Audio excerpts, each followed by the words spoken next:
The broadcast is now starting. All attendees are in listen-only mode. Good evening, everyone. Today is March 21st, 2023. It's Tuesday, 6 o'clock p.m. We are at 100 Polk Avenue in Cape Canaveral, Florida. We are at our regular City of Cape Canaveral Council meeting here in the council chambers. I call this meeting to order. Councilmember Kellum, would you please lead us in the pledge? Oh my goodness. I pledge allegiance To the flag of the United States of America and to the republic for which it stands, one nation, under God, indivisible, with liberty and justice for all. Thanks for warning us. Jeez. Yeah. She just took the wrong way. All right. City Clerk, would you please call the roll? Councilmember Davis? here. Councilmember Kellum? Here. Mayor Morrison? Here. Mayor Pro Tem Raymond? Here. Councilmember Willis? Here. Okay, at this time, council, if there's any structural changes to the order of the agenda or you want to remove anything, we'll obviously get to the consent agenda in a little bit if you want to remove anything there. But overall, do we want to keep it as written or make any amendments? Okay.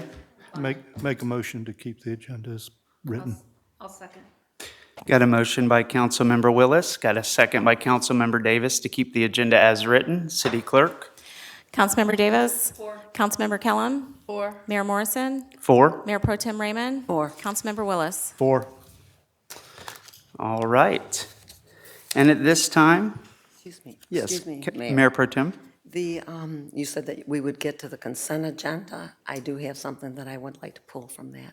You got it. Yes, we're going to go through the presentations and interviews, public participation, and then we will make sure that Thank you.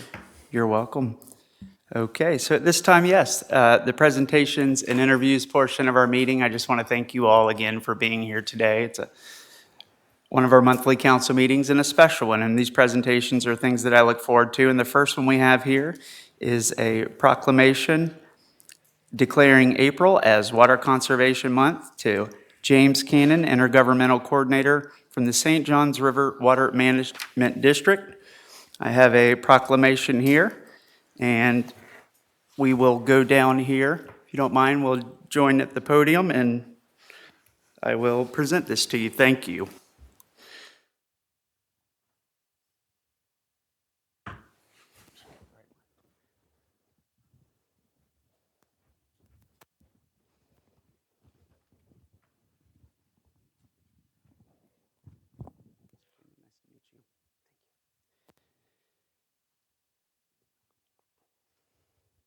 This is an official proclamation to the City of Cape Canaveral, Florida. Just want to start. Is this on? I know the folks listen. We're good? Okay, thank you. Official proclamation for the City of Cape Canaveral, Florida. Whereas the City of Cape Canaveral, surrounding natural environment, the ecosystem, and unique beauty it affords are the foundation of our community, and whereas the planet's environment is currently facing numerous perils for human-related activities that must be addressed, including a loss of biodiversity, extreme weather, sea level rise, and freshwater depletion, and whereas water is a basic and essential need of every living creature, and whereas the state of Florida, the St. Johns River Water Management District, the City of Cocoa Water Utilities, and the City of Cape Canaveral are working together to increase awareness about the importance of water conservation and stewardship. And whereas the City of Cape Canaveral and the state of Florida has designated April, typically a dry month, when water demands are most acute, Florida's Water Conservation Month, to educate citizens about how they can help save Florida's precious water resources. And whereas the City of Cape Canaveral has always encouraged and supported water conservation through various educational programs and special events, and whereas every business, industry, school, and resident can make a difference when it comes to conserving water, and whereas every business, industry, school, and citizen can help by saving water and thus promote a healthy economy and community, And whereas the City of Cape Canaveral will continue to support and expand initiatives that enhance water-based sustainability and resiliency in order to improve the safety, security, and well-being of the residents, both now and in the future. Now, therefore, I, Wes Morrison, Mayor of the City of Cape Canaveral, Brevard County, Florida, do hereby proclaim the month of April 2023 as Water Conservation Month in the City of Cape Canaveral to help protect our precious resources by practicing water-saving measures and becoming more aware of the need to save water. Yes. Thank you. If you want to come over here, we can take a photo. Thank you. I'd be honored to. Thank you. Thank you. You can hold the proclamation. Thank you. Thank you. If you'd like to say a few words, please. Yes, sir. Mr. Mayor and City Council, thank you for recognizing Water Conservation Month. This is the 25th anniversary of April being Water Conservation Month.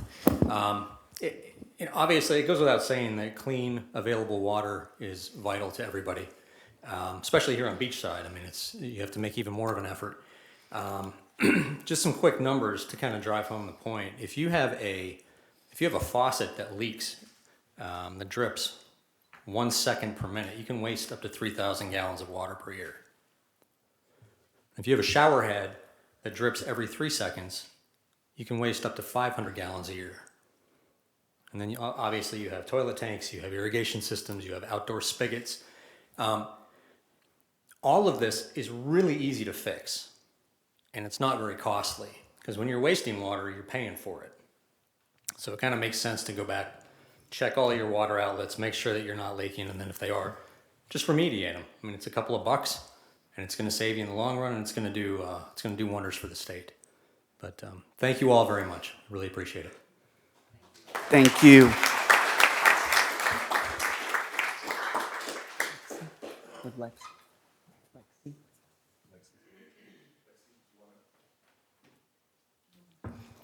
Hi, Alexis. Hi. Thank you, to council for, obviously being very dedicated to water conservation. Just to kind of add on to that, a few months ago, we presented to you all our Adopt a Rain Barrel program. We're preparing to launch that on April 1st. So for anybody in the audience who's unaware of what it is our voluntary, at no additional cost, rain barrel program for the residents of the city of Cape Canaveral.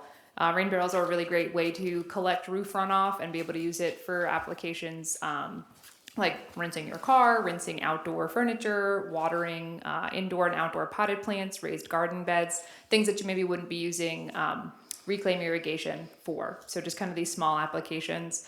It's really easy. We're going to have an application online. We're acquiring rain barrels using our stormwater funds. So they're just available for the first 10 citizens who apply per quarter. We're going to be getting them every so often and going from there. So it's another easy way to have a positive impact on our environment, get some of our stormwater runoff from reaching our lagoon, and also just reusing kind of what nature gives us when it comes out of the sky. So thank you again. Thank you.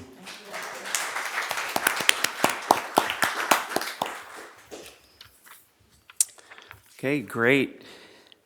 Now we're going to move on to the second presentation of a proclamation observance of March 29th as National Vietnam Veteran War Veterans Day. And before we get there, I just prepared some words I wanted to. This is an extra special an opportunity, an event to recognize something that means a lot and it's changed a lot of our lives, the Vietnam War. And so today, I am truly honored to give this presentation of a proclamation with the Council in observance of March 29th, 2023 as National Vietnam War Veterans Day.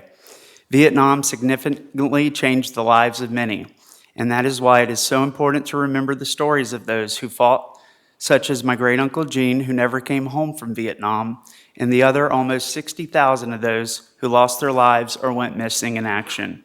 I am proud that here in the city of Cape Canaveral, we are truly honored and respect our veterans and active service members, not just on holidays, but we strive to do this every day. As we celebrate our 60th anniversary year as a city, it will make you pause when you remember that while we were able to be here in Cape Canaveral, or really anywhere in the United States, safely building new cities, soldiers were in Vietnam dying in battle. Through those efforts of local leaders like Councilmember Mickey Kellum and the support of this entire city council, city manager, and administration, my hope as mayor is that we forever preserve and be inspired by the legacies of these brave men and women. We must do our best to share and listen to the history from our neighbors like Vietnam veteran Commander Jerry Murley and Medal of Honor recipient Melvin Morris, who we have in our chambers tonight. Army Sergeant First Class Melvin Morris, a little about him, became one of the first soldiers to don the Green Beret at the command of President John F. Kennedy in 1961. Morris volunteered twice for deployments to Vietnam. In 1969, Sergeant Morris waded through a blistering firefight to rescue the body of fallen comrade, ensuring he was prayed over and returned. During that fight, he fought back with 2 bags of hand grenades and also kept crucial information out of the enemy's hands. Morris was shot 3 times. 44 years later, in 2014, President Barack Obama presented him with a Medal of Honor. Today, he lives in Cocoa, Florida, and one of his many missions in life is working to make sure that young children know that people are out there putting their lives on the line for them every single day. We are incredibly grateful that Commander Jerry Murley and Auxiliary President Mickey Kellum of our local VFW Post 10131 will be presenting the city with a Vietnam War veterans flag to be flown next week, March 27th through the 31st. As we pass through our beautiful city by the sea, may we stop and take the time to share about the significance of this flag flying over City Hall. We here in Cape Canaveral will join you on your mission, Sergeant Morris, in making sure that our friends, family, and most importantly, our next generation of children know of the sacrifices made by our service members in Vietnam. Before I read the proclamation, I'd like the City Council to please join me down in front of the dais.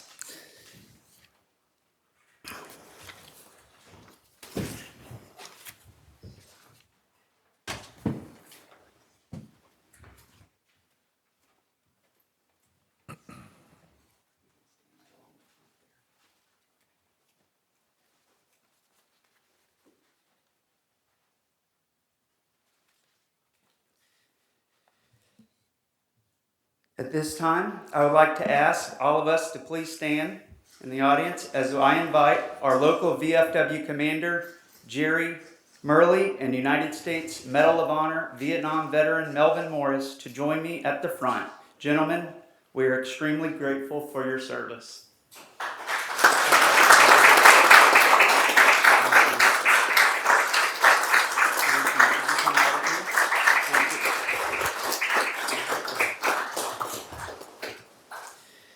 Official proclamation of the City of Cape Canaveral, Florida.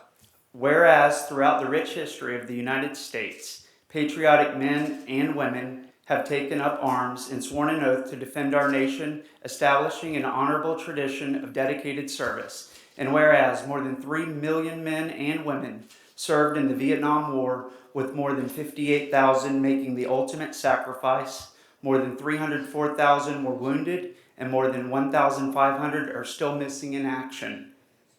And whereas Florida is recognized as one of the most veteran-friendly states in the nation, with 1.5 million veterans calling the Sunshine State home, and whereas, according to the statistics provided by the American Community Survey, the City of Cape Canaveral is home to 1,414 veterans, with over 548 being Vietnam War veterans. And whereas during March's Women's Veterans Day History Month, we recognize and honor the women veterans in Florida who served during the Vietnam War. And whereas the patriotism of those in uniform who continue to defend the timeless truths and great freedoms upon which our nation was founded will continue to make our state and nation proud and serve as an inspiration for generations to come. And whereas we will always honor the legacy of our Vietnam veterans who served, were wounded, or lost their lives in battle, and for which we can never repay our debt of the gratitude for the courage they displayed. And whereas the Veterans of Foreign Wars VFW Post 101131, established in 1975 with 20 members, has grown to over 300 members of the VFW Post and Auxiliary, and continue their duty to improve the lives of veterans, service members, and their families, and the Cape Canaveral community. And whereas the National Vietnam War Veterans Day is an opportunity to honor all Vietnam veterans and their families and recognize the enormous contributions they continue to make to our state, municipalities, and our lives. And now, therefore, I, Wes Morrison, Mayor of the City of Cape Canaveral, Brevard County, Florida, do hereby proclaim and extend greetings and best wishes to all observing March 29th, 2023 as the annual National Vietnam War Veterans Day. Gentlemen, thank you. Thank you.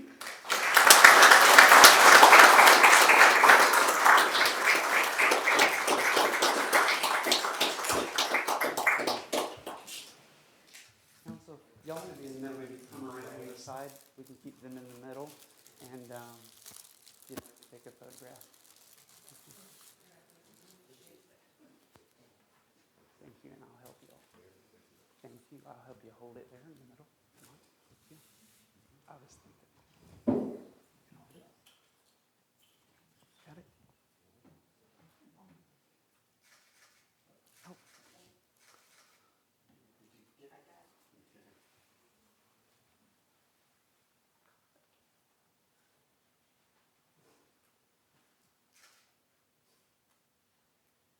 Thank you.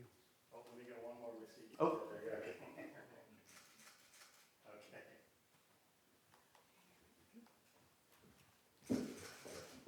At this time, it is my honor as the president of the Post 10131 Auxiliary to honor the city with a Vietnam War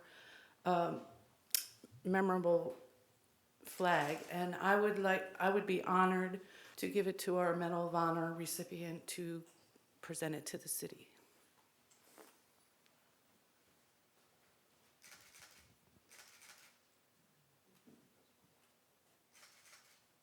Thank you.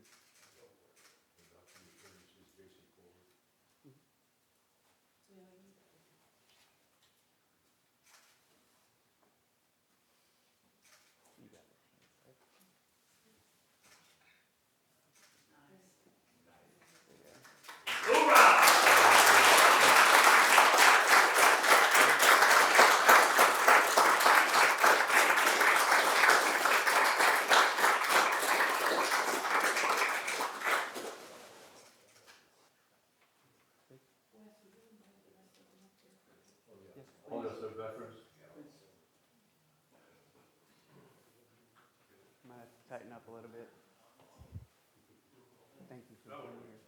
No, she's saying no.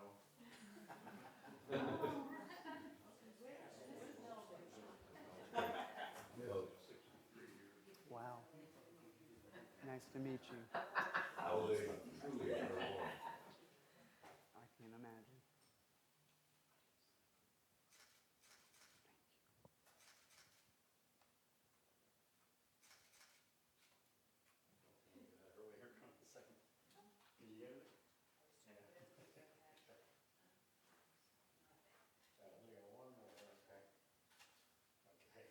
Thank you.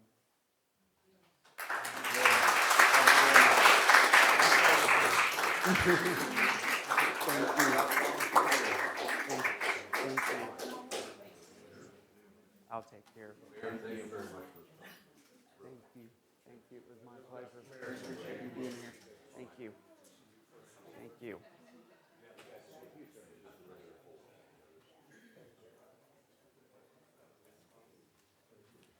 Very nice. Thank you. Thank you.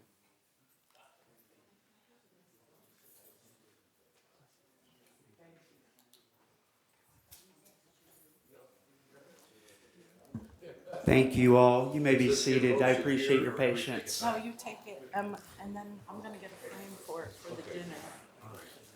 Want me to hold on to it? Okay.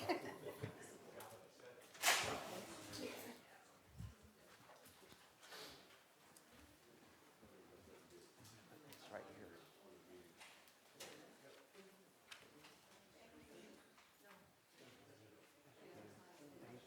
Thank y'all.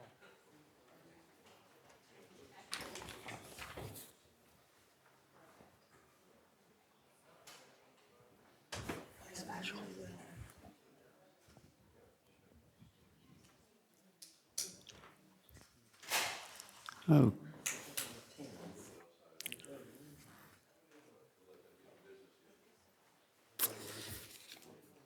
Okay. Thank you all very much for your patience, and again, thank you.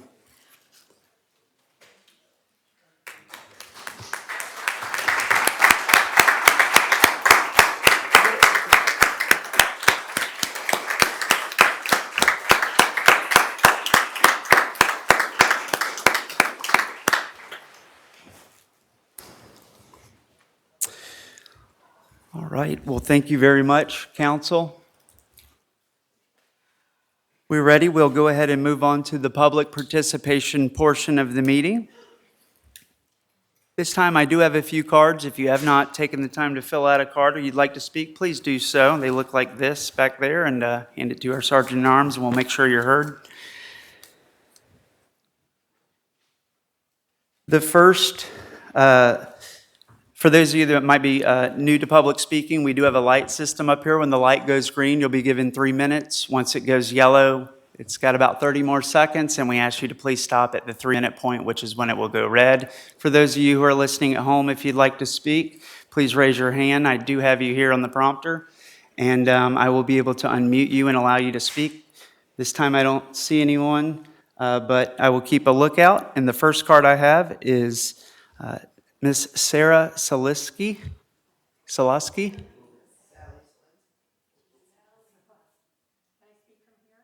No, ma'am. We ask that you please come up to the podium. And thank you.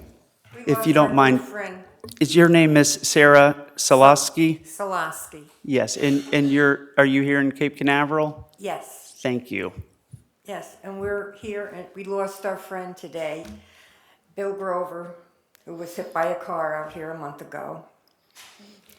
And we're begging for some kind of light, some kind of crossing to get us across this road.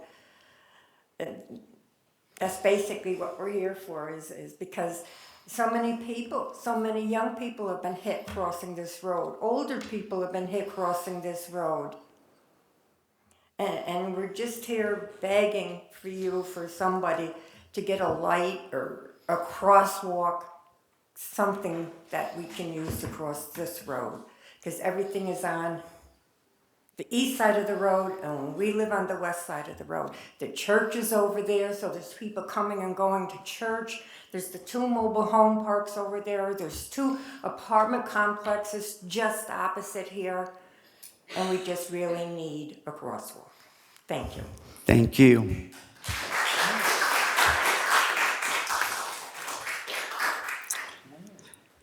The next one I have is Calvin Hare.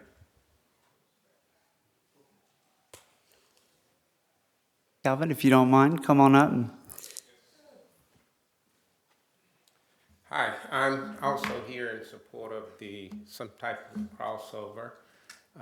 I'm probably one directly across, and I usually cross the street twice a day or more as a minimum. Anyway, with the loss of my good friend Bill, who used to walk with me, it really drove home the point that we need to do something, and we need your help to accomplish that.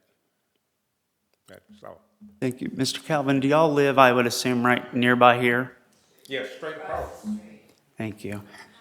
And at some point, whether it's council and city manager, if you'd like the opportunity to speak as a group, I'm sure we could arrange something. I know that I've got a lot of emails today on this issue, And I think I forwarded a couple over to you as well. Yes, and I know that Lexi's already taken comments here that'll go back to the TPO and back to FDOT. Thank you very much. Thank you again. Next one I have is Mr. Edward Ring.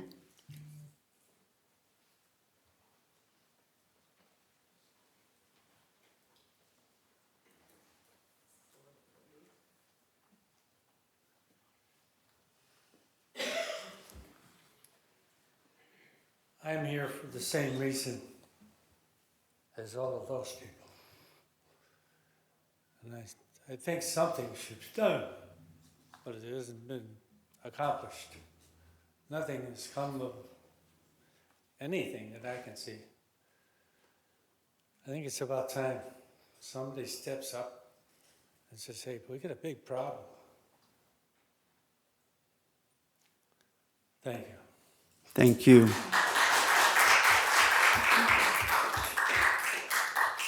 Kristen O'Connor.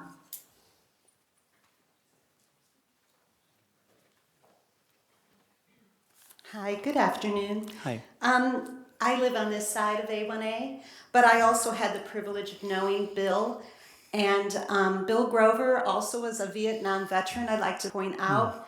And he was an extraordinary man. He was probably the most popular out of the 100 homes in his community. I was disturbed when I saw on the Nextdoor app that people were posting things, well, not he got what he deserved, but very cold-hearted things, you know, because of the fact that he was jaywalking.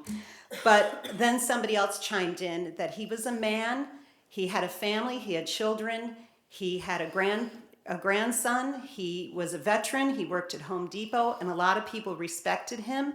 And he was extremely well liked in the community. He was a long-term member of this community. And there was another woman killed right out here, as you all know, not that long before Bill. And Bill was killed right here. And we need the crosswalk. I mean, what city hall does not have a crosswalk? We have a Friday Fest. We have a dog park. We have people playing pickleball. And thanks to some of you who worked previously, we have a nice new athletic facility down there with a very nice manager who's very good to our varsity athletes. But I just wanted to say my piece, you know, that it's not just people over there who knew him or loved him, that he was very well respected in the Cape Canaveral community. And as a tribute to Bill, we would like something done. Thank you. Thank you.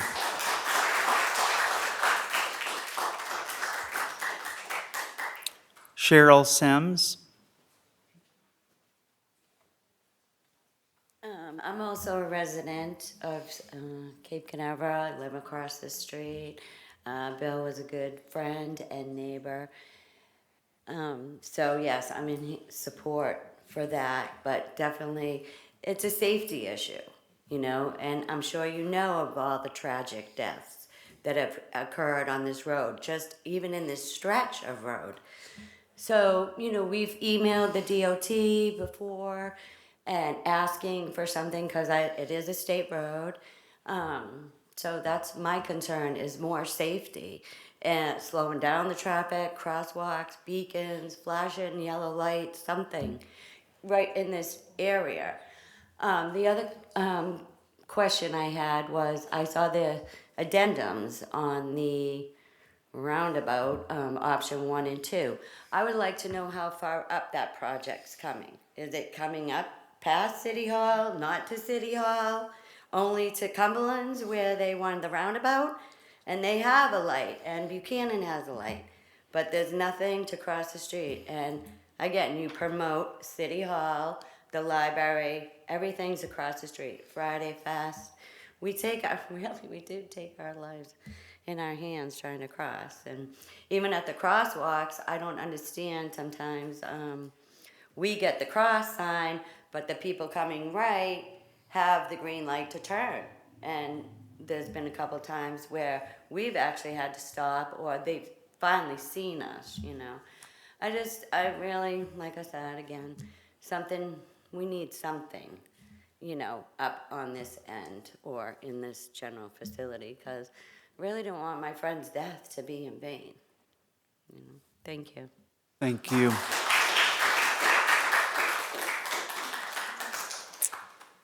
Michael Dagan. Hello, Michael. Good evening. My name is Michael Dagan. My wife and I have a property in Cape Canaveral, and I wanted to bring up about our property for short-term rentals. Now, I know Cape Canaveral has a rule of short-term rentals of minimum of 6 nights. They would like to have people participate. But I'm wondering if you guys actually, well, you probably do, so I don't want to insult you, but know the facts of what short-term rental means and how it affects cities. In Cape Canaveral, we have 341 short-term rentals. In Cocoa Beach, they have 841, 3 times as much. Now, our short-term rentals are 7 nights or 6 nights and more, which means 45% of our short-term rentals are 6 nights and more. The other 55% are not. But where it falls off is the 1, 2, and 3 nights, where it goes down to 7% for 1 night, and yes, there are short-term rentals renting for 1 night, 12% for 2 nights, and 13% for 3 nights. Here's the kicker. Cocoa Beach, which is 3 times as many short-term rentals, 75% of their short-term rentals are 3 nights or less. Now, we are the largest port in the world, which is outstanding, amazing. I grew up in South Florida. There was always a battle, Fort Lauderdale, Miami. We've destroyed them now in the cruise industry. Those people are coming in. They want to come in before or after, and they want to spend 2 to 3 days. 7 days is really hard to be able to rent to those groups. What do? They go 1 block over to Cocoa Beach, or they go up to Cocoa, Titusville, or even worse, Orlando. We want them to stay in our community. They might go to Jetty Park and visit, but they're going to go home and go eat in Cocoa, or they're going to go to Cocoa Village. Our ultimate goal of getting this property was, 1, to improve it. It was a beautiful property, beautiful location, and we overspent on getting it to where we wanted to be. But 7 days is very difficult to be able to do a short-term rental. So I'd like to see if there's some kind of proposal we can go through to be able to say a minimum of 3 days. Give us a fighting chance against Cocoa Beach, which once again, of their 75%, 30% of their 3 days are of the 75%. And being triple what they have with us, even if all 57 of our hotels were booked, because that's how many hotels are in Cape Canaveral. And by the way, Cocoa has 2.5 times what we do, Cocoa Beach has.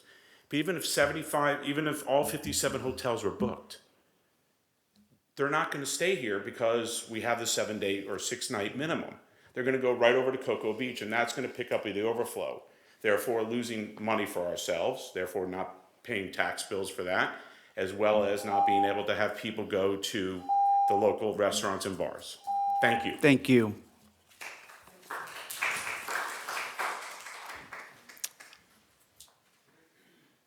Deanna Randall.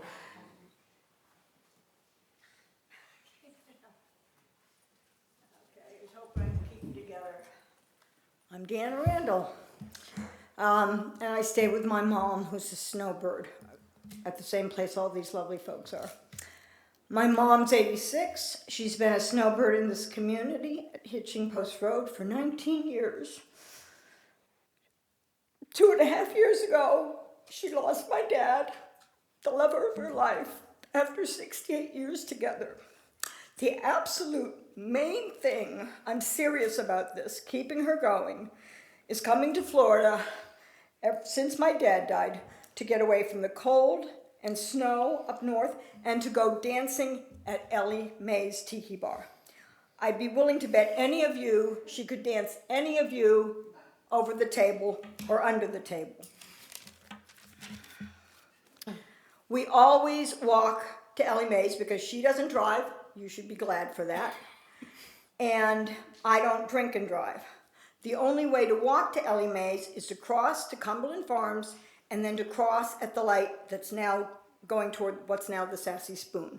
And as a couple of people here have mentioned, you can get mowed down there because you get the light and they still have right on red and they do not look And I have found myself out in the road, in the intersection, trying to keep my mom from going forward when it says walk, because that's what you're supposed to do, and trying to get the cars from mowing her down. They're not paying attention to a wobbly 86-year-old woman, let alone anybody else. We need a way to get across A1A. There's nothing between Buchanan and Cumberland Farms. My mom has been devastated by the death of our next door neighbor, Bill, that people have told you about. The night he was struck by a vehicle on A1A, which is what ultimately killed him, that was a very special night for her. Her favorite band in all of the 19 years she's been coming here, Derek and the Slammers, were playing. Some of you might remember that. Some of you might have heard them, might be fans. You might have been there that night. We actually had to have tickets. Bill was the last person that we invited to this event. He danced his last dance of the night with my mom.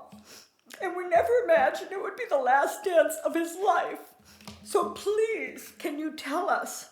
I know they keep saying this is a state road. All the communities south of us, Cocoa Beach, Satellite Beach, India Atlantic, Melbourne, they all have pedestrian crosswalks. I keep hearing that it's FDOT, we have to go to FDOT. What did they do to go to FDOT? Can somebody please guide us and instruct us so that we can do that and that we can have safety for our residents and our visitors so that come and stay at this gentleman's nice Airbnb. Thank you for your support in this matter. Thank you. Mary Beth Dugan.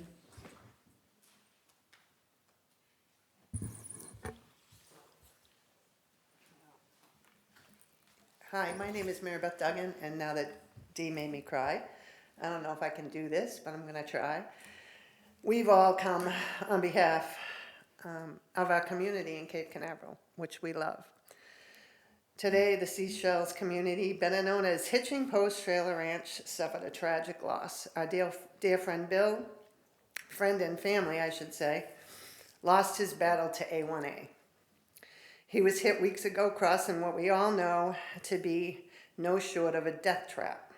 The night Bill was hit, several of us used the light by Cumberland to cross, and we were nearly killed by an Uber driver.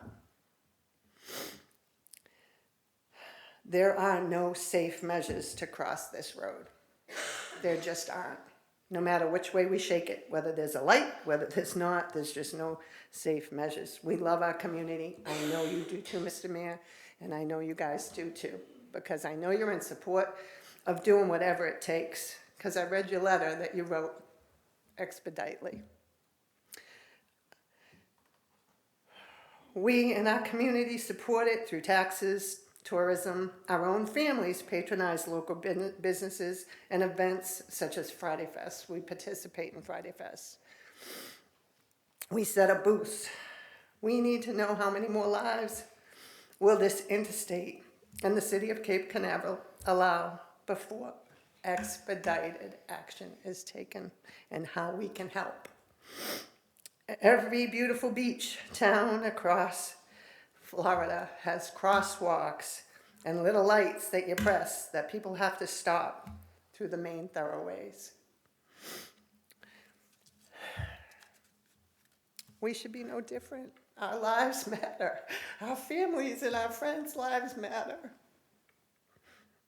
For years, these pleas have gone without action. We have followed the Band-Aid plan for the roundabout. We're here today to request your support and tell us what we can do, because we need to know. Bill is such a great guy, and we really had a terrible loss today.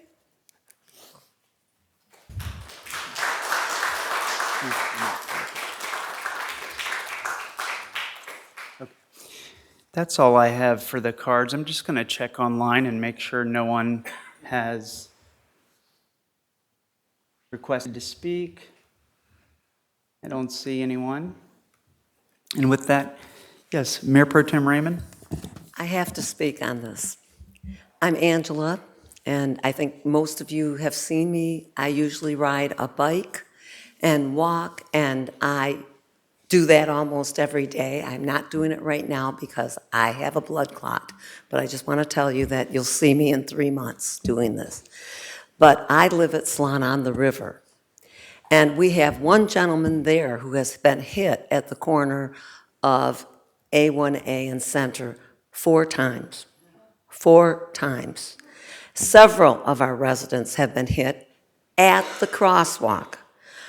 I have talked to the commander, and you can verify this, and I have talked here, and I feel a little umbrage at this time because the mayor and I have been on the council for 6 years. I have worked tirelessly about this issue. I'm also on the Florida League of Cities Transportation and Intergovernmental Affairs. From the time that I sat on that committee, I have been able to talk to the director of DOT. I have cried. I have said, because of the busy seaport, we have something that has to be addressed immediately. This entire council has worked on this. We have worked with the TPO. Former Mayor Hogue and I even talked to Barry Plain, the Director of Transportation for the federal government in Washington, D.C. So I just want to tell you, I have stepped up, and so have many of us. Arlen sits on the TPO. Councilman Willis sits on the TPO. We are working on this. We are not going to have a roundabout. Please educate yourselves about the materials that we have gone through with the DOT, and we have huge posters and everything. Anyone can come to City Hall, but please do not try to cross the street here. It's very dangerous. I've told several people, at least try to cross in the crosswalk at the light. I feel that that's the best protection, even though it is true that every time I went to the tennis court, I almost got hit, even though I'm at the crosswalk. I hold my hand up like I'm a little crossing guard or something, but it's gotten to the point, and I agree with you 100%, and again, condolences. I feel terrible about this. There have been several people killed there, and yes, I can name them. Also, recently, it's a few years back, I know they keep talking about the lady at Cape Shores. Cape Shores people, they often go across the street to Yogi's to get a Coke or something, I understand, or go to tip a few. So, yes, we have a problem, but please, please do not think that we have done nothing. We've done a lot. And you need to come in to take a look at the materials. There is not going to be a roundabout. That is going to be a straightened out version of an intersection. And come and look at the designs, and I think that Lexi or someone from the TPO will speak about this also. Thank you. Thank you. If you have any questions, please get one of my cards out at the vestibule, and I'm happy to come over to talk to you anytime. I can walk to your place. Thank you. Thank you. Council, any comments on that? I know that's an issue, and I just jump out and say I'm very sorry for your loss. We have more work to do, no doubt. So, council? Well, Mr. Mayor, if I Yes. can speak. I know my condolences as well, but you can count on Lexi Miller, Arlen, and myself all approaching FDOT about what can be done. If anything in the interim, we will try. We will give it our best effort to make sure that FDOT knows we need something, and we need it now, not when their schedule wants to dictate, but we will do everything we can. Thank you. Okay. Yes, thank you. If you have a question, I think, council, if you don't mind, would you please come up to the podium? And I think you did fill out a card earlier, right? You're definitely, thank you. We have folks who are listening at home who can't be here, and so that allows them to hear. Just letting you know. I thank you. Not a problem. Probably the most expensive option would be a walkover. Would you need the Department of Transportation's approval for that? Because it's not interfering with traffic, it doesn't change anything, and nobody is standing waiting for a driver that doesn't see them. Is that a question? Are you asking, do we need Yes, if that's approval? has Councilmember Willis, I see you leaning forward. Do you want to comment? Yeah, there would be several issues involved with that. One would be right-of-ways, one would be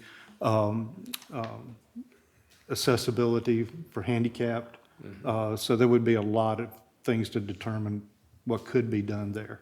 Okay. So, All right. And this is where I think if we can circle back and work with the team here, you'll get some confidence in what we are doing, but we are always looking for more ideas and to work together with the community. Having the community support when it is an issue in Tallahassee, having the right team, we can't have too many supporters to see the change we need. And so thank you very much. Thank you.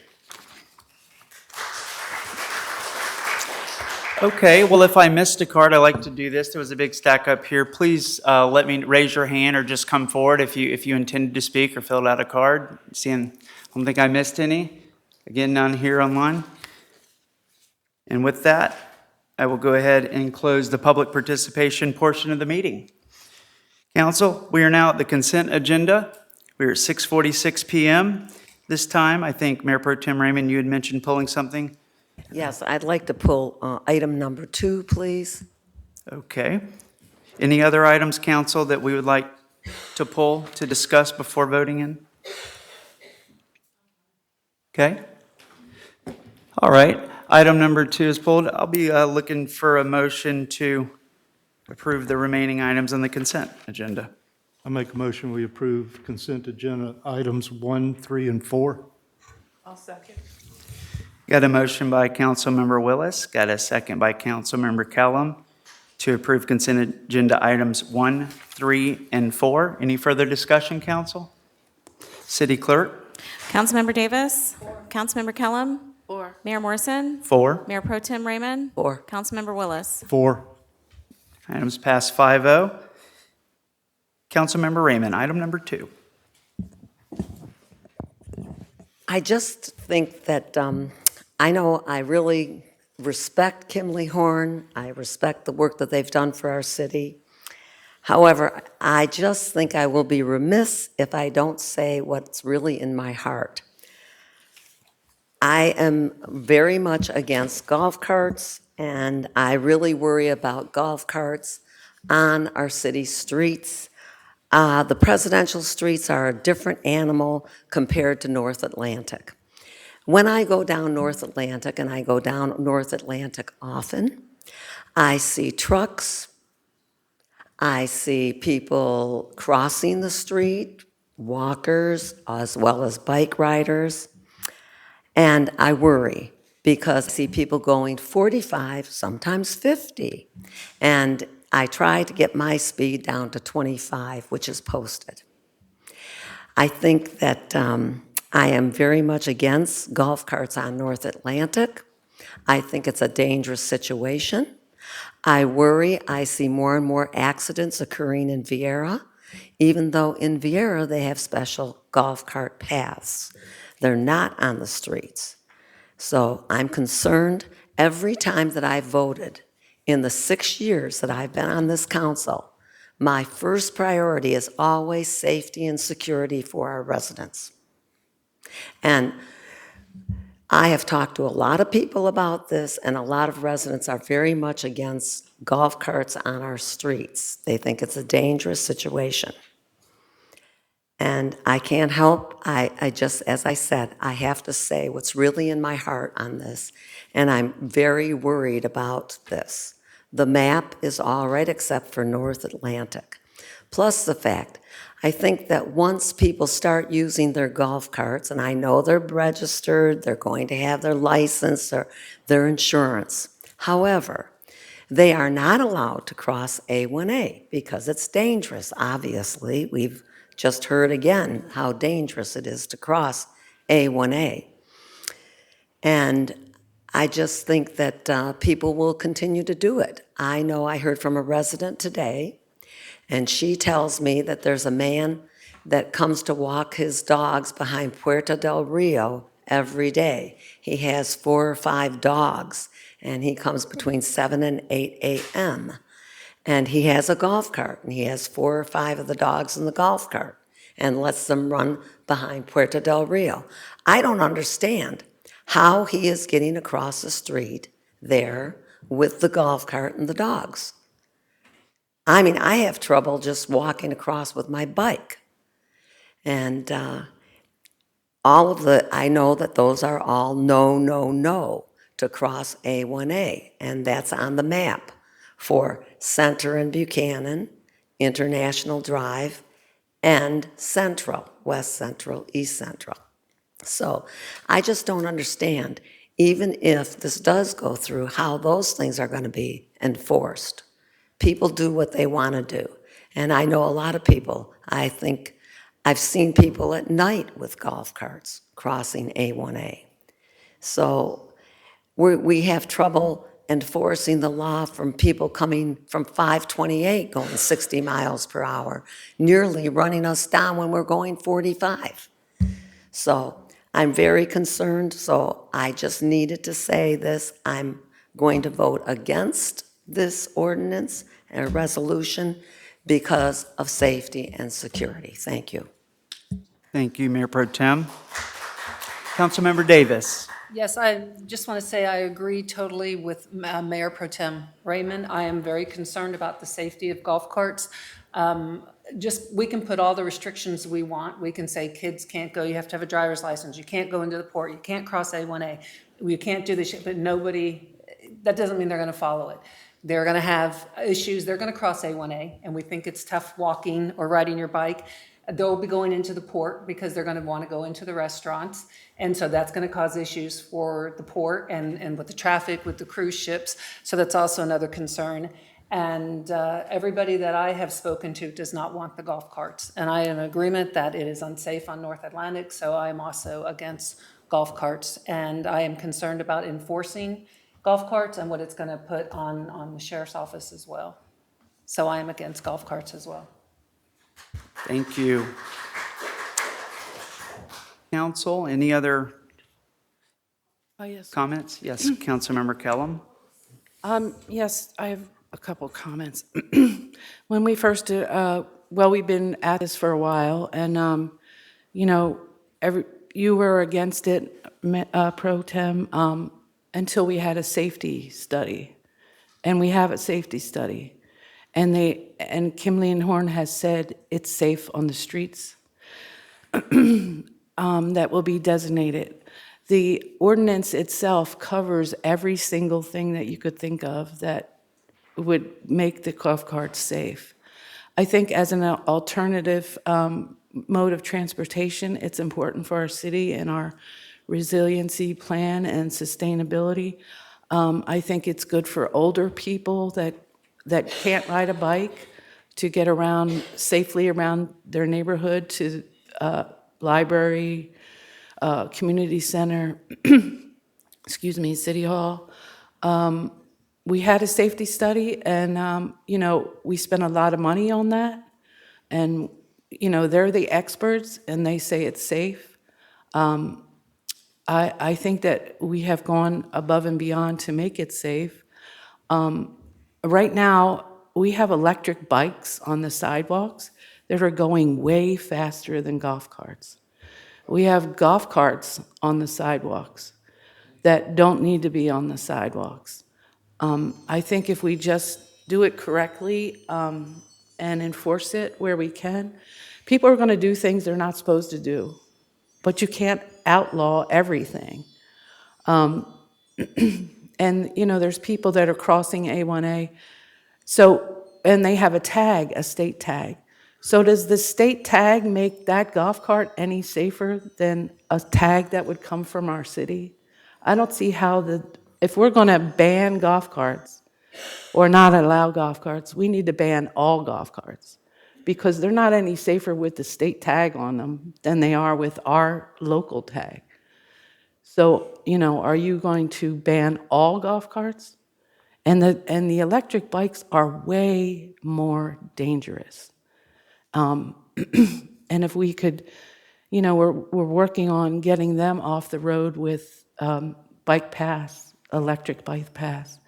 But I think it's an opportunity for us to, perpetuate our small town feel. It's a lot of fun for people. There's golf cart parades. It's something that doesn't cost a lot of money, that is an asset or an amenity to the citizens that don't cost a lot of money. And people are going to break laws. They break laws every day. They go on the beach with their dogs. They, ride bikes where they're not supposed to. We can't outlaw everything that could possibly or potentially be unsafe. I think we've gone above and beyond to make this golf cart ordinance safe. I think it's something that would be nice for the city. And, I'm hoping that, we've come this far, 3 years of work and a safety study, and that's what y'all wanted, and we got it, and they say it's safe. So, I'm going to vote for it, and hopefully, we have a very good staff that will make sure everything's right. We get the right signage. The fee that people will pay to register their golf cart will pay for itself. And golf carts are $10,000. So it's not like everyone's going to go out and buy a golf cart tomorrow. It's a lot of money. I've talked to some neighbors in my neighborhood who asked me about the golf cart, and I said, you won't be able to cross A1A, and you won't be able to go to the port. And you know what they did? They went out and bought 2 electric bikes. So what are we doing? By banning golf carts, are we putting them in electric bikes, which are more dangerous and has no regulation? With the golf carts, we have regulation. That's all I have. Thank you. Thank you. Yes, I just want to make sure everyone has a chance, and then I'll certainly come back. Councilmember Willis, did you want to say anything? Yes, regarding the gentleman at Banana River Park, he has a low-speed vehicle. And I believe he lives in the neighborhoods there. Well, but he has a low-speed vehicle anyway. The regulations that we would be putting on these, we see golf carts riding around the city now. We have no control over how safe they are or whether they meet any certain criteria. They're just there. This at least would give us some opportunity to control what is on the road, because people are going to do what they're going to do. But if we don't regulate it in some fashion, they'll still continue to do what they're going to do. So, Thank you. Councilmember Davis? No, I was just going to say I agree with what you said, Councilmember Kellum and Councilmember Willis. And I understand that they have said they are safe streets for them to have the golf carts, but there's also streets that are deemed unsafe. And I think that we are just setting them up to try crossing A1A, to try going into the port and try going into these areas that are unsafe. So that's just my concern, because as everyone has stated, we can put as many restrictions as we want, but it doesn't mean they're going to follow them. So I think we are just setting them up and setting people up to get hurt by trying to go. They may try to go to cross A1A. They may want to go Sunsea, or So I think we're just setting people up to get hurt. So again, I'm still against it. Yes, Councilmember Kellum? On North Atlantic, there is 2 crosswalks, 2 signals, 2 stop signs, and Peacock's Crossing. I don't see how anyone, and I go there every day, I live there, I go back and forth. I don't see anyone going 50 miles an hour at all. And I don't see how they could get to 50 miles an hour with that many stop signs and crosswalks. So I am for it. I think it's something good for the citizens, and I think we've made it as safe as possible. Thank you. Thank you. All right, council, we have spent a lot of time on this, and I appreciate you pulling it, because I know consent agenda can sometimes be one where if you oppose it, you pull it. And so this is, we checked a lot of boxes as far as community engagement, investing in professional studies, staff's local and expert opinion on it. And I think we are heading in the right direction on this, and, ongoing education, awareness, enforcement, I agree, can help overcome some of those concerns that I think we all share. And so there is a lot of danger in crossing A1A by foot or on a bicycle. And even though they cannot cross A1A, in the event that they do under that scenario, and I believe it will most certainly happen over time, and I'm not scared of that circumstance at a crosswalk. I am concerned about crossing, where you don't have intersections. As we've heard tonight, we know that the dangers of those, but I think with enforcement, good education, great signage, I was very impressed by the Kimley Horn approach to how to handle this. We'll be on the right track, but we certainly shall monitor it. And so those are my comments.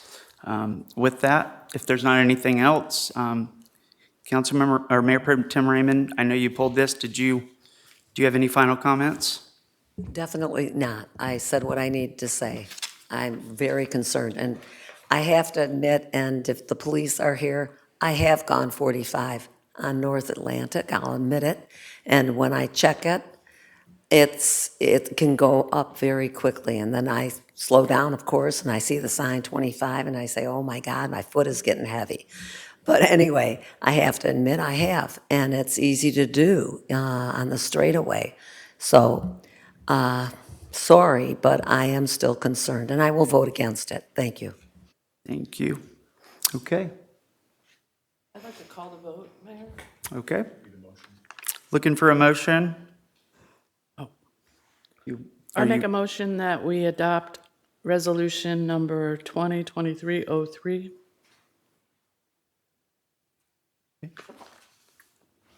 I'll second. You got a motion by Councilmember Kellum, second by Councilmember Willis to adopt resolution number 2023-03. Any final comments, council?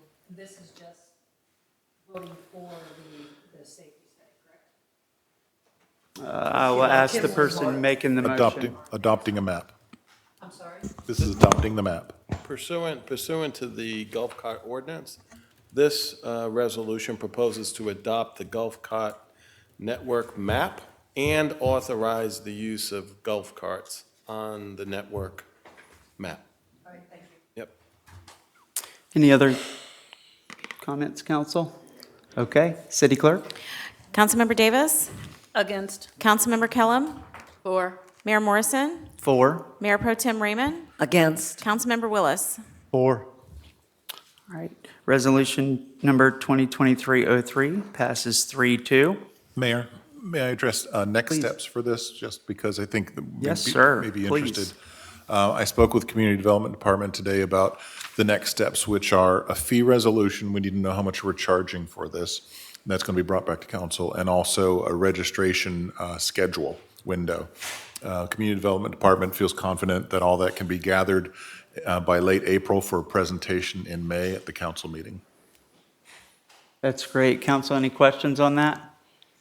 Presentation by May, is that, I guess, our next date that we Yeah, should? a fee resolution, and then the program schedule, inspection schedule, and we can actually get these vehicles inspected. We want to present that to council in May. Okay, great. Thank you very much. Anything else? No, sir, thank you. On that one? Okay, excellent. We now move on to the public hearing portion of the meeting. This is, we are at 7:04 PM. Just one item, item number 5, for those of you following along. This is ordinance 04-2023, and if our city attorney is ready. I think he's going to read it for us. Ordinance number 04, 2022, an ordinance of the city council. That's attachment one. Whoop, sorry, my bad. I was reading from Gulf Cart. Nice one. Sorry, I had some technical problems with my iPad, so I gotta use the manager's notepad here. Ordinance number 04-2023, an ordinance of the City Council of the City of Cape Canaveral, Florida, updating construction standards related to the National Flood Insurance Program, NFIP, in participation in the NFIP's Community Rating System, amending Chapter 90, Article 2, Floodplain Management, amending Chapter 82, Buildings and Building Regulations, providing the repeal of prior inconsistent ordinances and resolutions, incorporation into the code, severability, and effective date. This is first reading of this particular ordinance. I believe staff is here to answer any technical questions you have regarding this floodplain management ordinance. Mayor. Thank you very much. This is a public hearing item. Council, I'll ask if, before going to public hearing, do we have any questions for staff? Any technical or clarity that we need on this one? Okay, we'll be able to come back to it, but if there's none, I'll go ahead and open up public hearing. Okay, this is a public hearing item. If you'd like to speak on ordinance 04-2023, please come forward. Seeing none, I'll check online. I have no hands raised, and with that, I will go ahead and close the public hearing portion of the meeting, or the item, excuse me, for ordinance 04-2023. Council, it's back to us. Think it makes sense. City manager explained it to me, and it was kind of nice seeing all those, no one likes lengthier. And so seeing a lot of that struck out technical items. So thank you. Mayor, would you like to hear from Lexi about some of the physical things this could change in our community? Council, I think that's great. Yes, We talk please. about mobile homes and storage structures and such. Yeah, so essentially during a community visit last year, Mike German, our building official, and I met with basically a community outreach coordinator for the NFIP, CRS, and code kind of specialist. And so the changes that are going to be made that are grandfathered in, so this really only applies to new structures, so manufactured homes and accessory structures, as well as major renovations that are placed in certain portions of our floodplain in the city. Essentially, it's just making sure that that type of critical infrastructure associated with those manufactured homes or those accessory structures are either elevated to base flood elevation plus a foot, or built with certain materials and other like flood mitigation measures, especially for those accessory structures. So really what it's doing, it's just making sure that our code is compliant with NFIP code. It's making sure that our private properties are building to a standard that's going to protect them, whether it's a new building or a major renovation, and then also keeps us compliant with our community rating system class 8, which allows for some discounts on flood insurance premiums for our citizens in those areas. That's fantastic. Thank you very much. You're not going to see this in the Midwest I guess if they're in a floodplain, but this is really some coastal policies to help. Yeah, it relates to different portions of our flood hazard areas. So we have special flood hazard areas, we have coastal high hazard, flood hazard areas. So depending on where you fall on that map, and it's easy to find on FEMA's website, it's publicly accessible information. If you have any questions about it, you're always welcome to talk to staff and we can help you navigate the website. It applies to certain properties within those flood hazard areas. And so that's kind of, it's meant to basically accommodate for the higher risk. Mm-hmm. If you're going to start, that makes sense. Start in those areas prone. Council, anything else? This ordinance knows how to clear out a room. Are you ready for a motion? I am. All right. I'll move that we adopt ordinance number 04-2023. Second.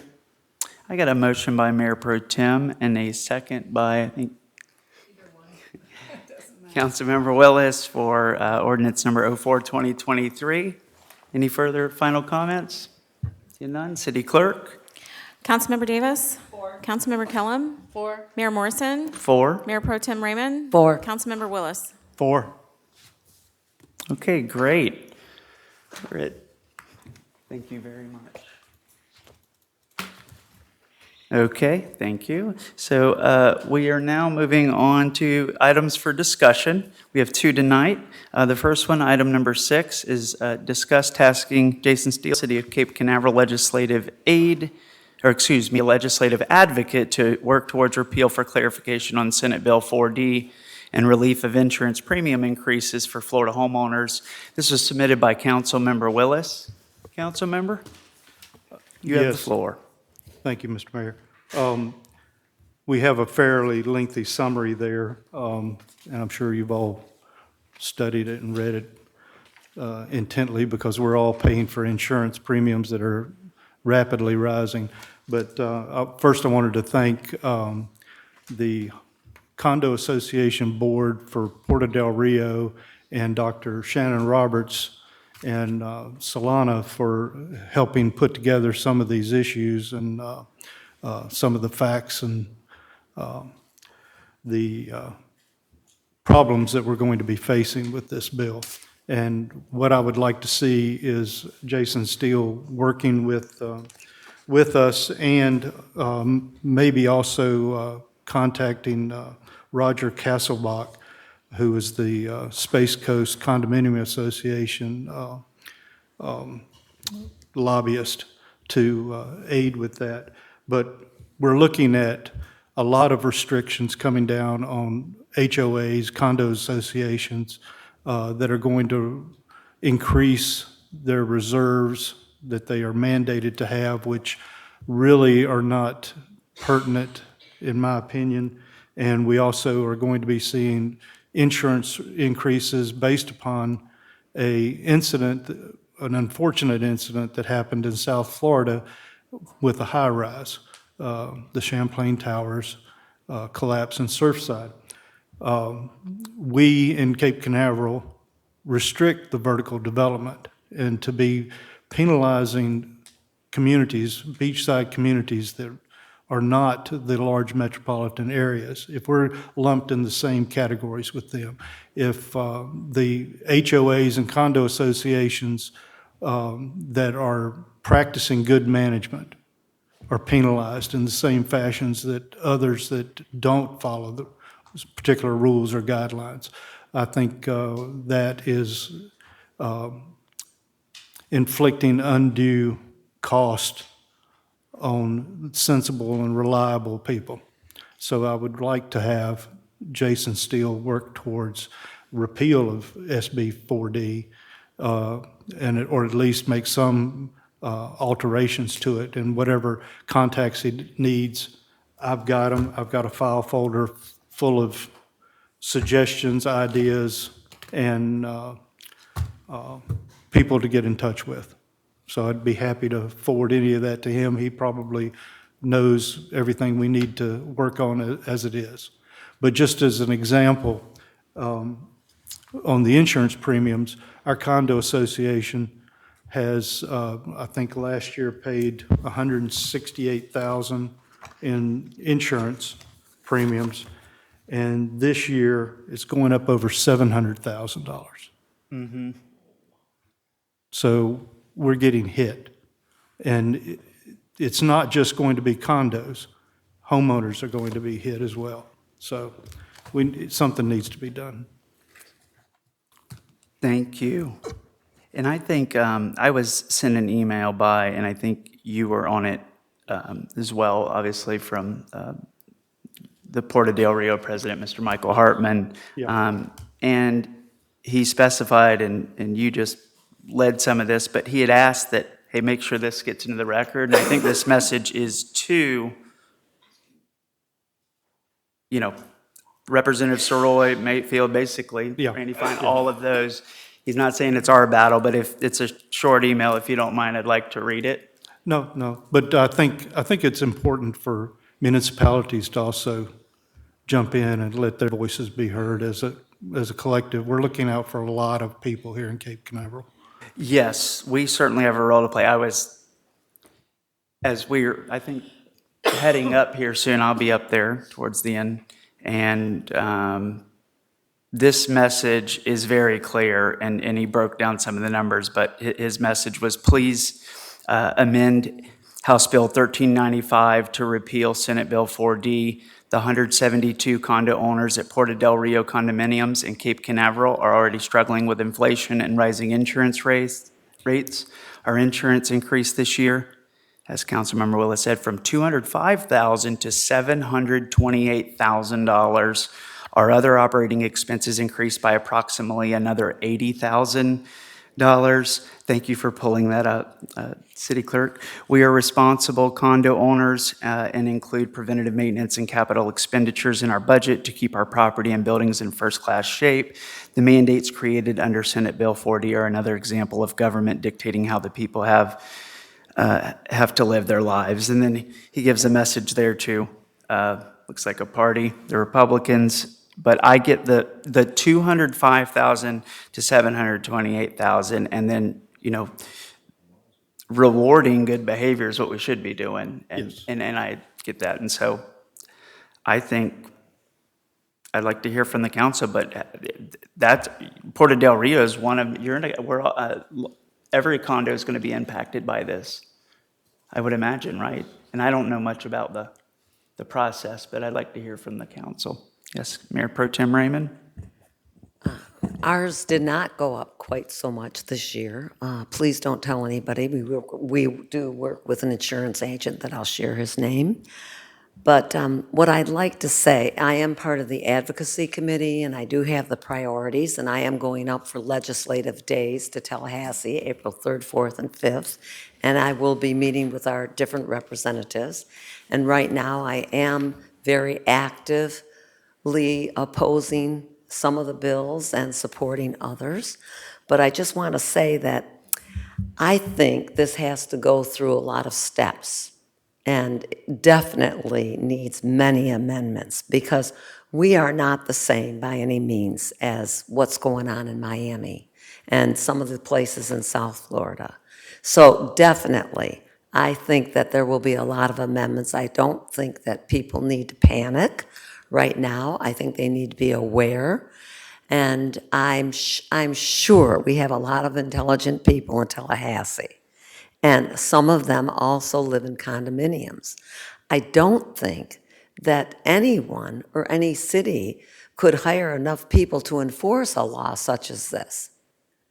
That's the part that gets me. And I'm not sure about, you know, the structures and having to have a structural engineer, whatever. But I think that it would be a big mess for city staffs as well as anyone else. There's no way that it's going to be able to be enforced. So I really do think that I'm hoping, I'm praying that our representatives and our senators at the state level have common sense and will take care of amending this in committee. But I am on it, and I'm very much aware, and right now our homeowners association is meeting, and they're talking about this as well as other things, that our prices have gone up.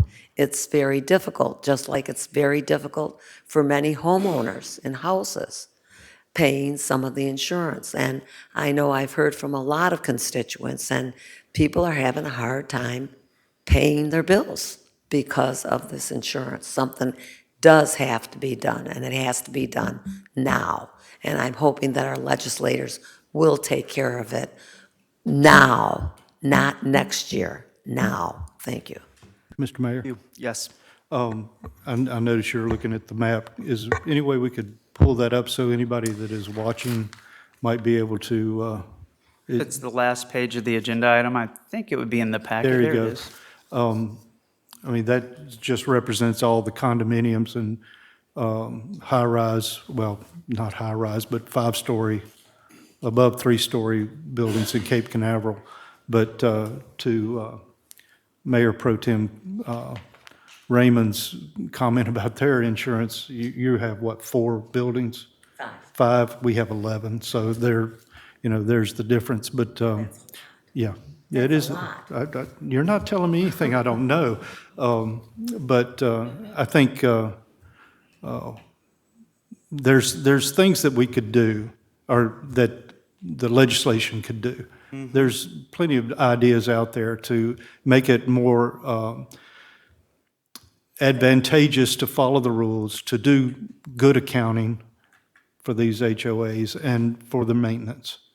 And like Mayor Pro Tem Raymond said, it's going to inflict a burden on city staff for inspections to make sure that the buildings are as they should be and whatnot. So there's going to be a lot of things coming down the pipe that we don't need.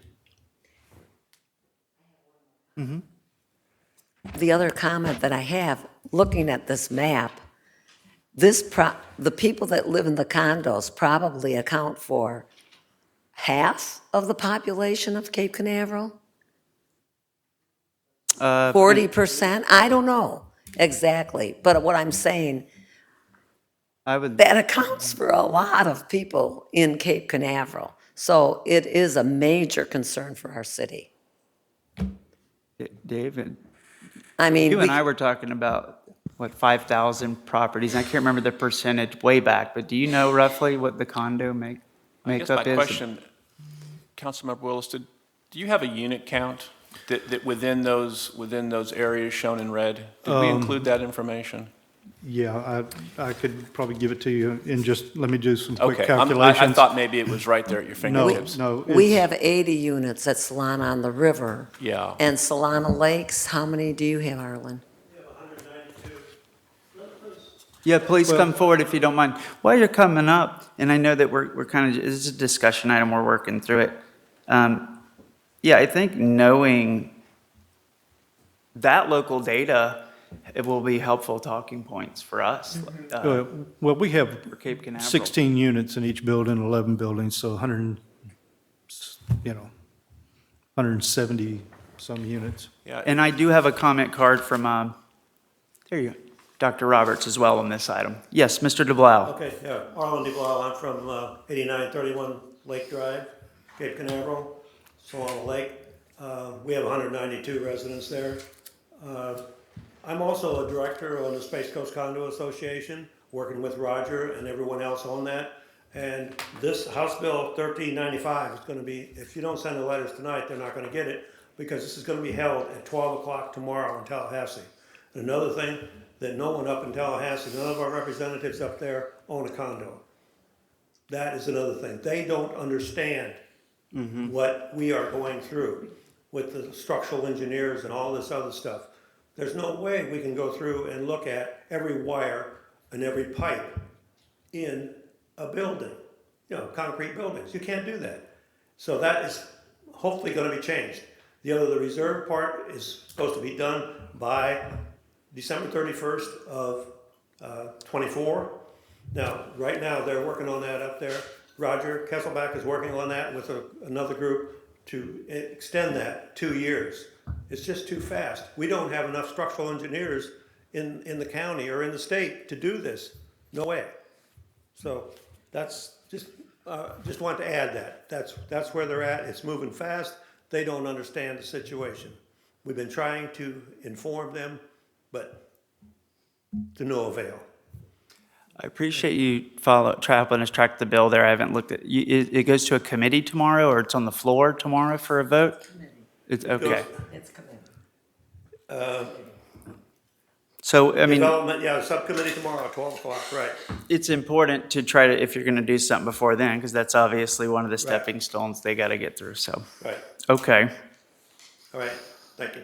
Thank you, yeah, that's, Oh, did I tell you also there's like 180 condos in Brevard County? There's 180 different condo associations in Brevard County. associations, okay. That are going to be affected. And I mean, the insurance is going up for almost everybody. But, 30, 40, some of them 70%. Thank you. It is a mess, yes, thank you. Council, I know we're discussing through this. I do have a card from, like I said, Dr. Shannon Roberts here. Yeah. If As she comes up, Mr. Mayor, I was remiss in not thanking city staff for all of their work on the map and everything else that I think we add some additional information added to the discussion item by staff. They were very helpful with it, and I wanted to thank them for it. Thank you. Heidi. Hi, Shannon Roberts, 703 Solana Shores Drive in Cape Canaveral. And I wanted to echo what Mr. Willis just said about the staff. That map was incredibly helpful. And I would like to echo the numbers of condos we have. We also, all those condo owners are property taxpayers too. I think if you looked at the revenue the city gets, you'll notice that a lot of the revenue comes from the condo owners. So I just want to thank you all so much for taking heed of this issue that is so significant to each of these property owners. Either they're full-time or part-time, it's just hugely impactful. And we have a lot of retirees that are on fixed incomes, and this is just, we've already had 4 people, and we have 80 units also. We've had 4 people that have been directly impacted by this, and they are leaving because they truly can't afford to stay here anymore. That's another constituent group that I think you all might be mindful of. The people that bought in the original, times in which the condos were built, this is getting to where it's not affordable anymore for them to stay. And it's unfortunately hitting them at their retirement ages, where their income is fixed, and it's hard for them to move to another location affordably as well. But I wanted to compliment, my main purpose in speaking was just to thank so much for Councilmember Willis for picking up on this and the sense of taking it to the extreme that it has been in terms of the research that's been done and the conscientious awareness that's being built. And Arlen, as we now know, is just an incredibly strong leader on the Space Coast Communities Association, and we're very fortunate to have his representation there from our city on that group.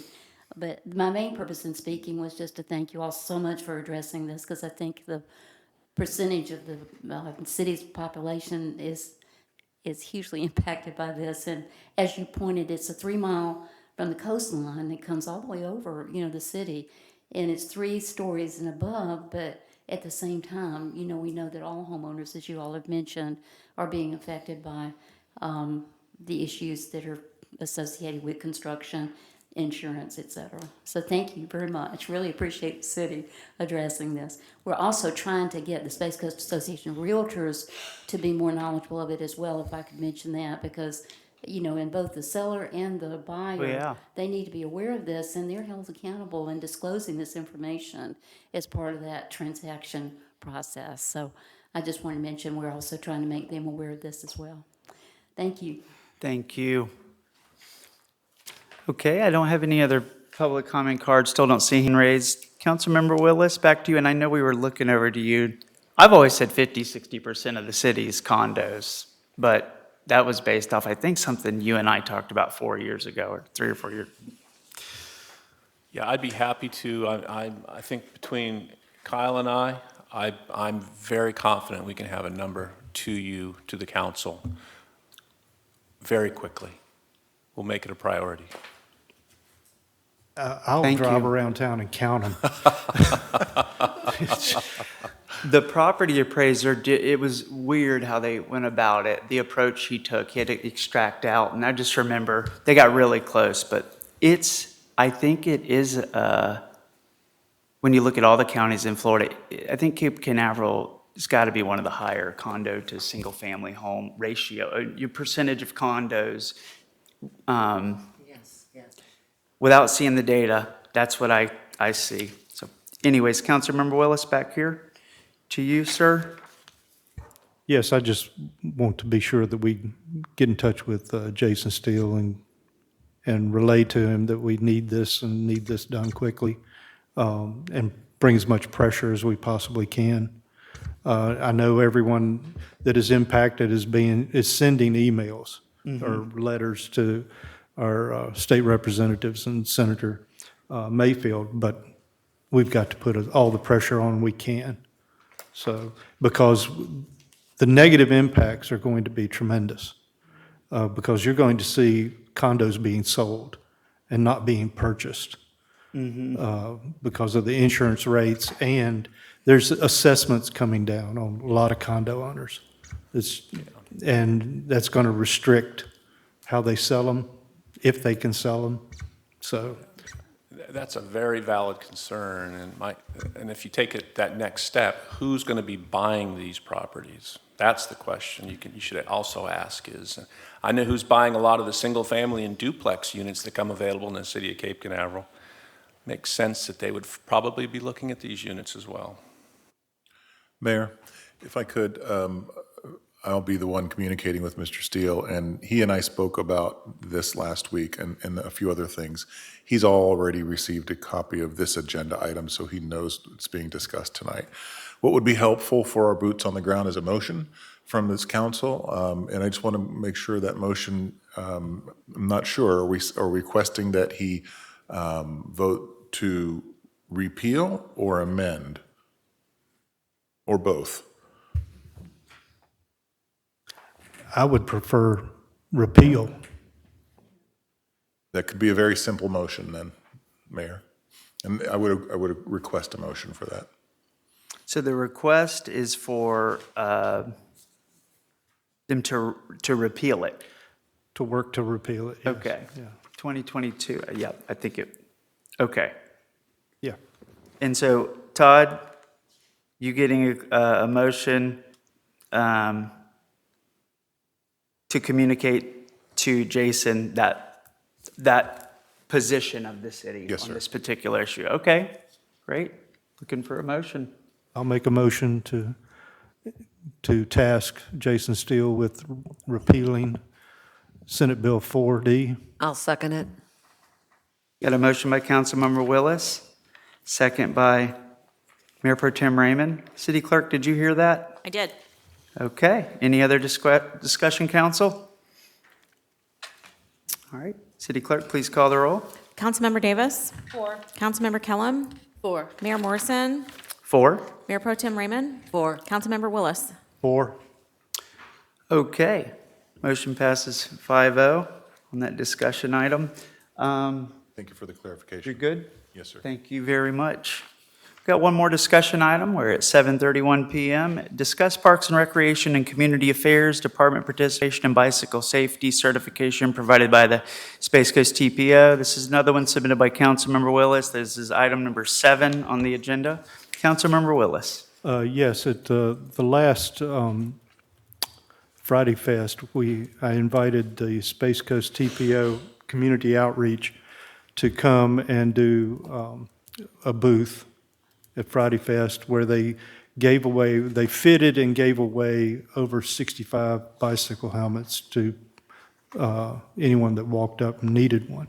We also gave away a large amount of reflective material, bike information, rules of the road, all types of things like that. And while they were fitting, I wasn't allowed to fit anyone with a bike helmet because I was not trained certified to do it. We discussed it, and the TPO can come to Cape Canaveral and train a person or two in our Leisure Services, Parks and Recreation Department who could fit helmets for individuals, for children, adults, whatever. And being certified would make a supply of free bike helmets available to us, which we could order as needed, just in time. We wouldn't have to be storing bike helmets. I would like to get a couple of people on city staff, if that's amenable to the city manager, to train, and then we could fit residents of Cape Canaveral with bike helmets if they desire to have one at several of our larger events.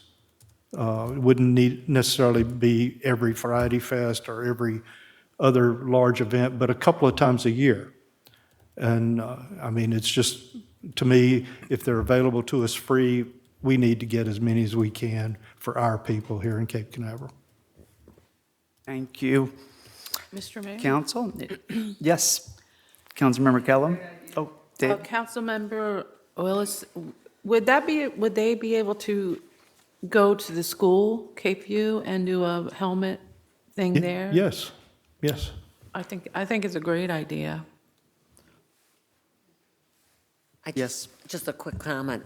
We have done this in the past. I remember that we've passed them out.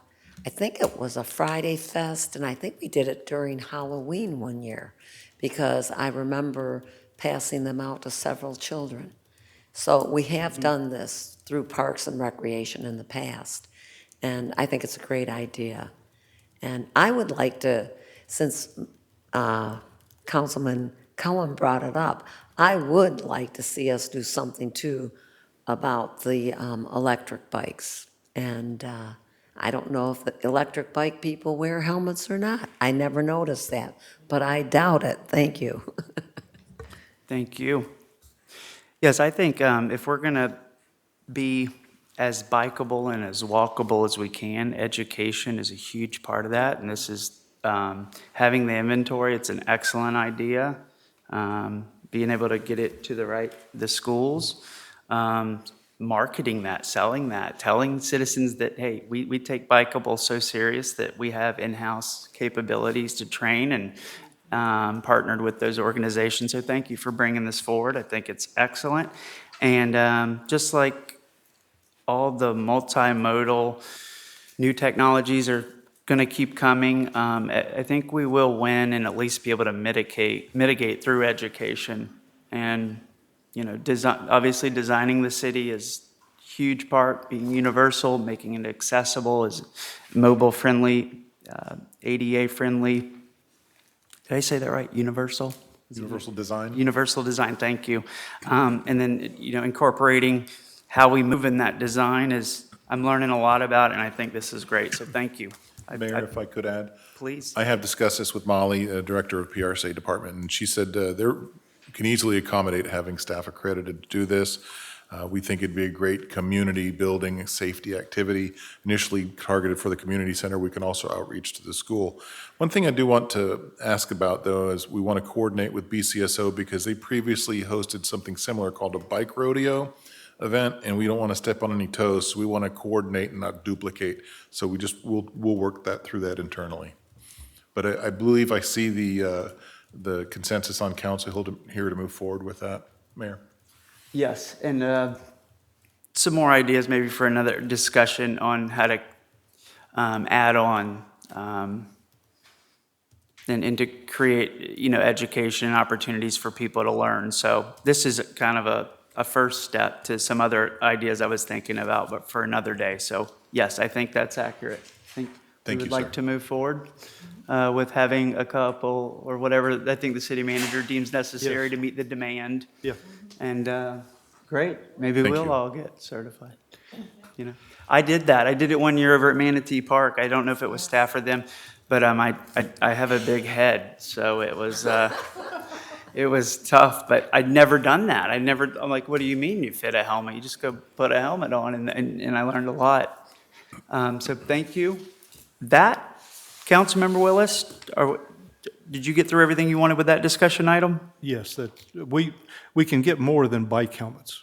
We can get all kinds of reflectors, pamphlets, all kinds of things through the TPO, and I'd like to be sure that gets set up and we have that relationship before I leave the TPO, because we won't have a representative on the TPO, or the governing board, excuse me, for the next 2 years after this year's out. It'll be secondary. Alternate, yes. Right. Okay. Well, that concludes those items, which now brings us to the reports portion of the meeting. Council, well, I'll just do this. I'll start. Sheriff's Department, any reports today for us? Okay. Thank you very much. And I don't know if Fire Department's still here. I think they took off. Okay. They're excited. Getting a new engine. Council, if anyone has reports, please go as you may. I'll go. I went to Space Coast League of Cities. I'm on the board, and we do have the the top legislative priorities for 2023.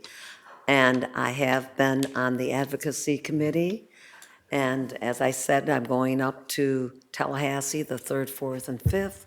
So I'm on it, and I'm trying to support and oppose many of the amendments and also the bills that are going through, and very much against some of them and for others. But I know the waste one has passed.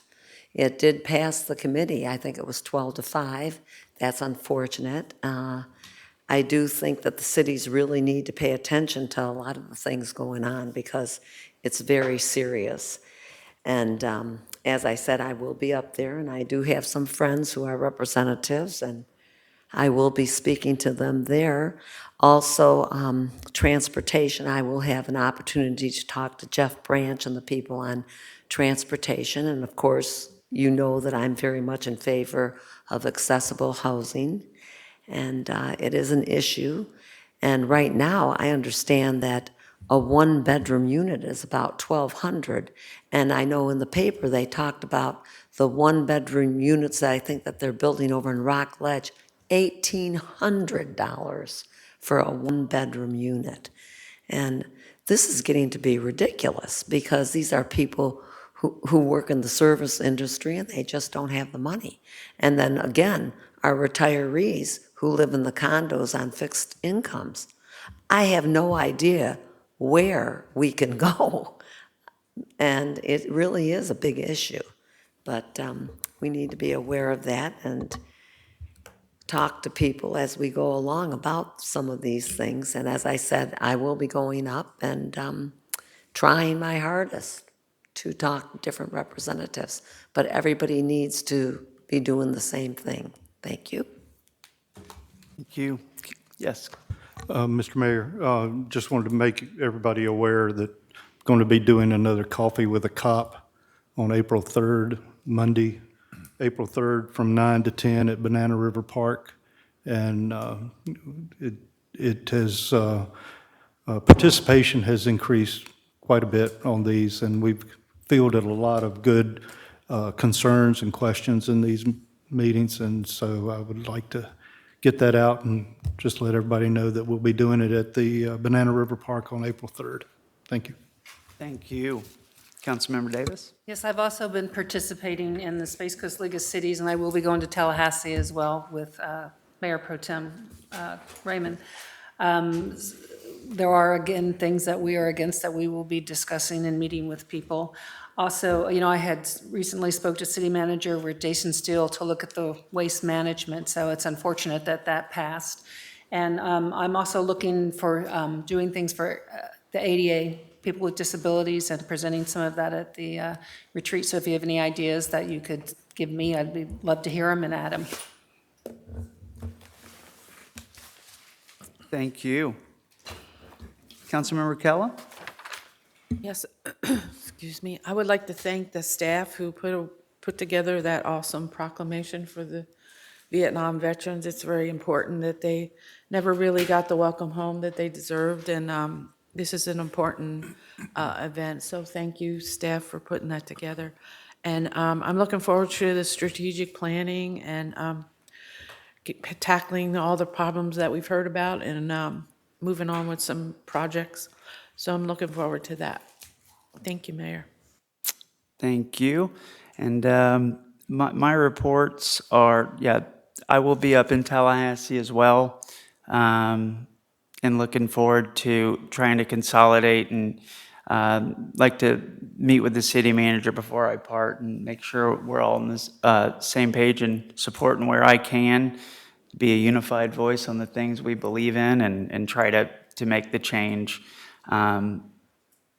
That is it. Thank you, staff. Yes, all of your hard work. And city manager, I'm going to end with you, obviously, if you have any final comments. But I just, today was a special meeting. I think that was really an honor for us to have the opportunity to do that. So a fun little fact is the Medal of Honor recipient, My brother actually had the opportunity to meet him at the National Veterans Homeless event and got a book that was signed by him and all of the Medal of Honor recipients, and I was sharing that with the city manager. It's a small world, but all of that was happening, you know, when we were trying to start a city. JFK's president, and the 60s were an interesting time, so very cool. Thank you all for helping put that together. And last but certainly not least, city manager. Just a couple things. Thank you, Councilmember Kellen, who brought up strategic planning retreat, which is Wednesday, March 29th. Doors open at 9:30 a.m. Public is welcome to attend that. I will be on PTO from March 30th through April 15th. Mia is appointed acting city manager during that 2-week period. I will be back in time for the city council meeting in April, and I'll also be there for the strategic planning retreat. This is just the time between. I don't know about who has the better coffee, but we have a coffee with the city manager this Friday. I think we're going to have to arm wrestle on that one. And lastly, Mayor, I'd like to task staff with scoping out the pros, cons, and costs of a city-owned and operated EV charging plan program that the city actually owns and operates and makes a little bit of money off of selling electricity through the chargers. I'll be talking with staff, talking with Anthony about that, and reporting back to the council on that. Mayor. Thank you. Mayor, I have one other thing. I just Yes. want to remind you that some of us lived through the 60s. Thank you.